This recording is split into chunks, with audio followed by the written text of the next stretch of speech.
Tac, tic, touc. Et ben allez. 10e épisode, c'est parti.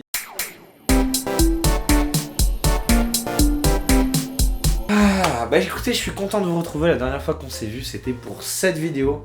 Elle est encore disponible. Je vous mets la fiche juste là. N'hésitez pas à aller la voir.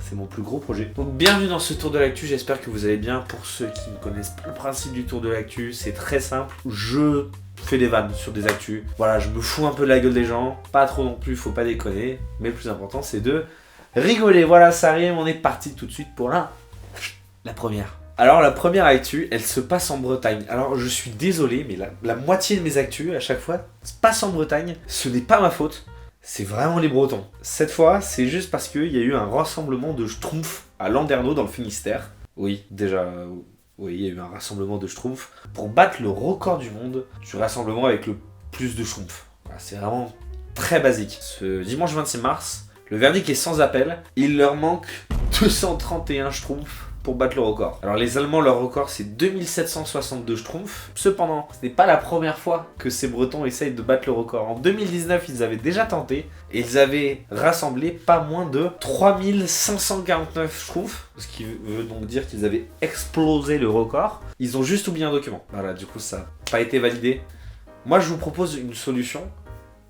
Arrêtez. C'est quand même la tuile de se retrouver autant pour rien.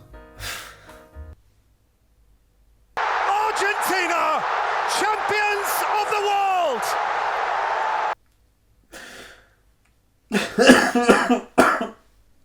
Ah putain. Un pilote d'avion a réalisé un peu l'exploit d'avoir réussi à se poser alors qu'il avait un serpent dans le dos au niveau de son siège. Évidemment remercié par les autorités locales pour son geste héroïque. Mais la question qui me taraude, c'est comment un cobra s'est retrouvé dans le siège de l'avion. Et bien écoutez, je sais pas. On ne sait pas comment le cobra s'est retrouvé là. Ce qui est super rassurant si quelqu'un veut prendre l'avion. Voilà. Juste le mec a dit ouais, en fait c'était un peu froid. Je me suis dit oh, ça doit être une bouteille d'eau cristalline, tout ça. Paf, non, un serpent, un cobra. Si un jour je sens un truc froid dans mon dos, ça a beau être ma cristalline, la vie de ma mère, je me chie dessus, ok? Merci à Jean-Michel pour avoir réussi à poser ce Boeing 737 finalement, avec, on le rappelle, un serpent quand même dans l'anus. Jean-Michel, c'est une prouesse, vous êtes vraiment un sauveur. Quel serpent? Le serpent quoi? Ah oui, oui!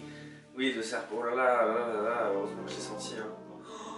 Pendant que vous êtes là, n'hésitez pas à mettre un like, à vous abonner, à partager cette vidéo, à regarder les anciennes aussi, si ça vous plaît, ça fait jamais de mal.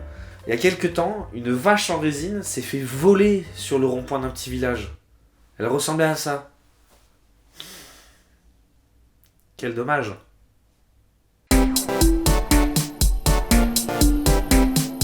Des pompiers du SDIS se sont retrouvés dans un centre de secours pour faire une petite simulation pour anticiper des futurs problèmes, des futurs accidents avec plusieurs victimes. Sauf que ils ont pas fait une simulation avec des gens comme ça où tu dis bon ouais, tu fais le marre Patrick. Oui, t'inquiète. Ah, il est con Patrick. Non, pas comme ça, plutôt avec des Playmobil. Un manque de budget, apparemment, là-bas. Selon eux, ce serait pour se protéger d'une catastrophe et ainsi mieux anticiper. Je pense que c'est juste une excuse pour jouer au Playmobil. Non, c'est pour le travail en fait que je fais ça. C'est pour les pompiers. Un boucher a réalisé une chose un peu particulière pour Pâques, c'est-à-dire qu'il a caché 4 pièces dans des gigots d'agneau. Ceux qui avaient les pièces pouvaient avoir un lingot d'or d'une valeur de 250 €. C'est waouh. Selon lui, ce serait pour mettre en avant la viande locale. C'est une manière de voir les choses. Moi, ça me fait juste penser à un Charlie et la chocolaterie, mais juste fait par des Français. Pour moi, t'as les films d'action et les films sur France Télévisions, tu vois. Donc pour moi, c'est comme Charlie et la chocolaterie, sauf que ça passe sur France 3 un dimanche soir et que t'as Koh-Lanta et du foot à côté. Personne va le regarder parce que tout le monde s'en bat les couilles. Ce soir, votre programme télé dans votre télé. Sur la 2. Certains le prennent pour un fou, d'autres pour un génie. On ne saura jamais vraiment qui il est. En tout cas, il a un rêve un peu fou. Rendre riche les gens qui aiment le gigot. Passionné de charcuterie, il a décidé d'en faire sa vie. Michel Falcius, le boucher fou, et un peu chelou aussi. Je suis Charlot de la... Putain, j'ai pas réfléchi au prénom. Merde. C'est déjà la fin de ce 10e épisode. Ça passe vraiment super vite, c'est un truc de ouf. Merci de l'avoir regardé. Je vous fais de gros bisous, je vous embrasse. Et je vous dis au mois prochain pour un nouveau tour de l'actu.